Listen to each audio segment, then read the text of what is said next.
Photo, Eric McCandless, ABC Top 5 Season 16 Episode 17 Editors rating 3 stars. I don't know how to tell you this, but American Idol staged a Carrie Underwood night and no one performed before he cheats. My favorite song about a woman who spells her name during a violent crime scene and pretends it was a dope move.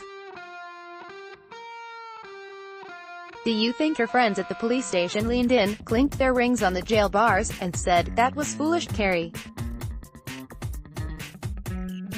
Scrawling a capital C in leather seats is a lot of work. You should have fled by that point. Anyway, without Ada Vox gurgle shrieking to the gods and Katie Turner staging Urkel like pratfalls every week, Idol needs all the extra grit it can get.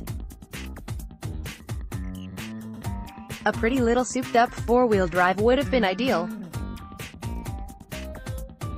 Instead we got So-So Carrie Underwood covers with So-So Carrie Underwood mentoring, a baffling Macy's campaign full of poses I expect from the children on Zoom, some touching Mother's Day interactions between the contestants and their sweet parents, and an appearance from some sneering little brat with a slingshot named Trent Harmon. Oh, also, we got a pair of performances from one contestant that made the whole episode worth it. I swear. Let's rank the week's performers from worst to best, and then discuss which two performers went home, setting us up for next week's finale. So small, does Caleb Lee Hutchinson not look like the love child of Jesse Plemons and Kirsten Dunst, who coincidentally had a love child this week? It's startling me. And not just because Caleb's solemn backwoods vibe has shades of Fargo Season 2. This week he proceeded to whelp and yap through this conversational Underwood song, torturing us with a level of predictability unseen since the last Air Bud movie. He's sticking to this general store manager charm and you can't pry him away from it. I picture him on local TV commercials yelling, "You always know what are getting at Caleb's," with finger guns blazing. I appreciate his wryness during interviews, but he lets none of that subversive fun show on stage. It's a bit of an Adele tactic, keeping performances austere and saving the personality for, say, carpool karaoke. But now is the time to marry those qualities with a dynamite song choice if he wants to ensure a top 3 finish. Stars in Alabama. It was during Idol's second hour that I realized Caleb should play young Pat Sajak in a biopic. Can't you see him drumming a handful of blue cards on that Wheel of Fortune balustrade and directing us to a prize puzzle? I'm in. As for this performance, sigh. He kept it calm and light and cuddled the whole stadium in his bourbon-stained sleeping bag of a voice. He's got one trick and it's a countrified scalp massage. Kentucky Fried ASMR. Have another bite. Last name, you know what you got from this performance without even watching it. Winkin' sass, tootin', hollerin', no nonsensin', a hair toss-up to Jesus, all topped off with Gabby's signature Rita Repulsa wail. Luke Bryan blew my mind with the most insightful critique of the group. It's like Carrie Underwood is reincarnated right in front of me. Of course that's right. But that's also the problem. Gabby makes so few moves outside the Underwood playbook, aside from her Red Prince cover, that it's hard to figure out what she'd bring to mainstream country music, not that they're in the business of innovation or anything. This is another of Gabby's admirable, rambunctious performances and you'd swear you already saw her do it before.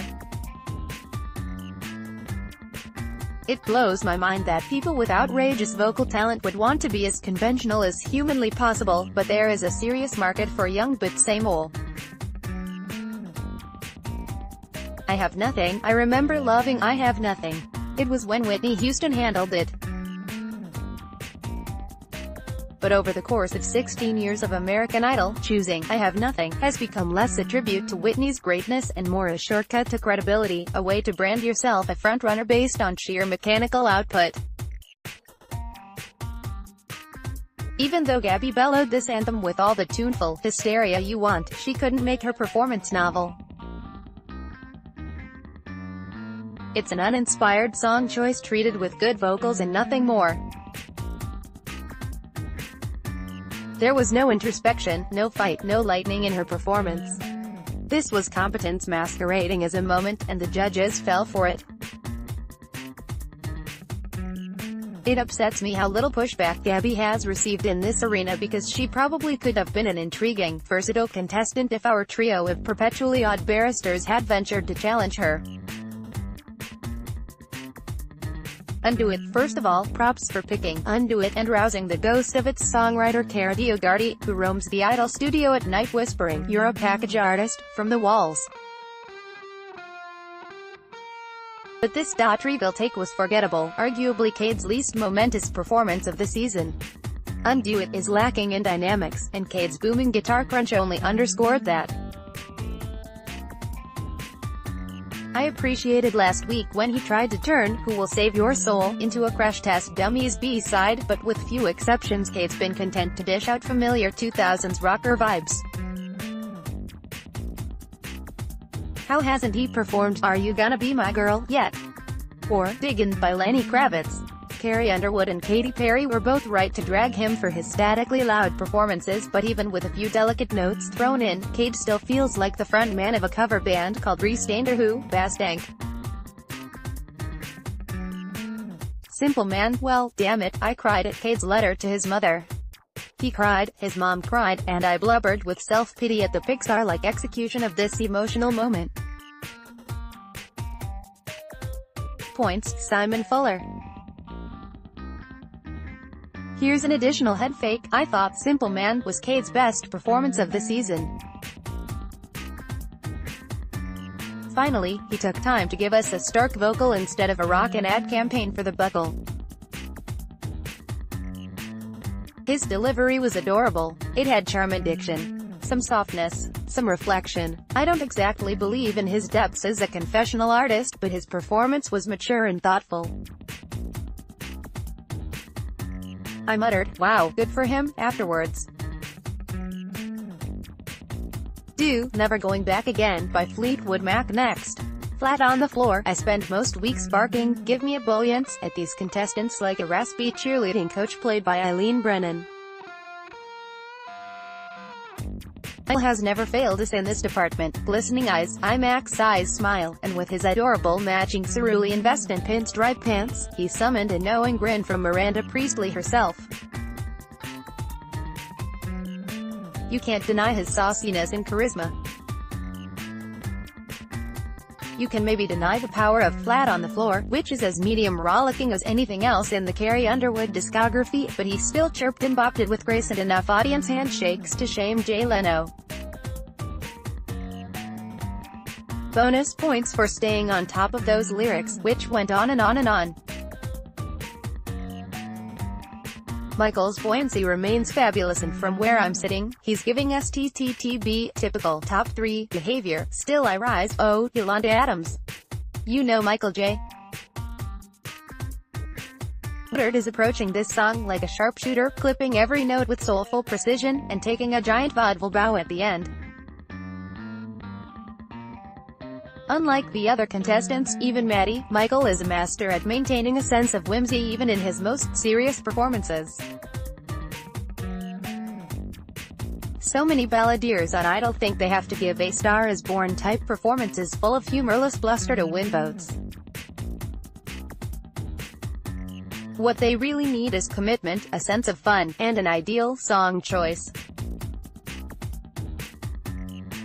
Michael served that up and basically folded his arms in victory afterward like a Red Burger King Kids Club member. I told you so. Here's the kind of consistency you can love. Maddie always finds the heart of a song, ignores its genre, and grounds it with longing. She's the only remaining contestant who listens to her lyrics as she sings them and reacts with recognizable human expressions. she's never whooping up the crowd and slapping hands like the warm-up comic at Kevin Can Wait. Maddie's spirit guide is so Natalie Maines, since she evokes the Dixie Chicks mix of angst, self-possession, and woe in every note.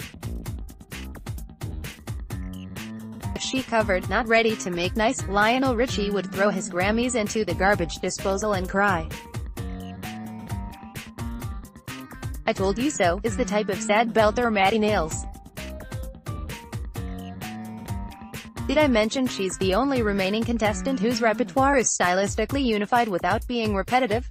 Far and away the best Carrie cover of the night. God Only Knows. Look, some of us remember Wilson Phillips' comeback album a few years back, and the cover of God Only Knows, they tried. The production on that song is so specific, spooky, and oddly strange, any recreation seems half-baked in comparison. It was a valiant effort for Emmy-nominated game show host Carnie Wilson, but it did not stick. I feared the same fate for Maddie Papa once I saw the words, "God Only Knows," creep onto the screen, but she kept it so simple that we got to zero in on her glum, poignant vocal and then, wait for it, compare it favorably to Brian Wilson's original. It may not have been a tormented pop classic the way the Beach Boys is, but Maddie found a way to be herself on an impossible song. It was a feat, and it would sound lovely in the background on an early episode of The Wonder Years. And now for your results. The surviving contestants are Caleb Lee Hutchinson, Gabby Barrett, Maddie Papa. The eliminated contestants are Cade Fainer, Michael J. Woodard. Are you also picturing a Maria Ospensky figure gazing into a crystal ball and cackling, an all-white finale? Just as the prophecy declared. Kinda grim. But Maddie is fabulous, and I'm glad we still have her. Caleb and Gabby have had powerful moments, but they've given up on ever shocking us. I think if you look back at Idol's past, you'll see that most of our past Cade Fainers ended up in about 4th place, so you can't be shocked there.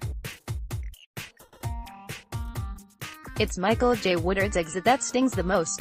He glittered every single week, knew more styles of song than Caleb and Gabby combined, and oozed with inspiration.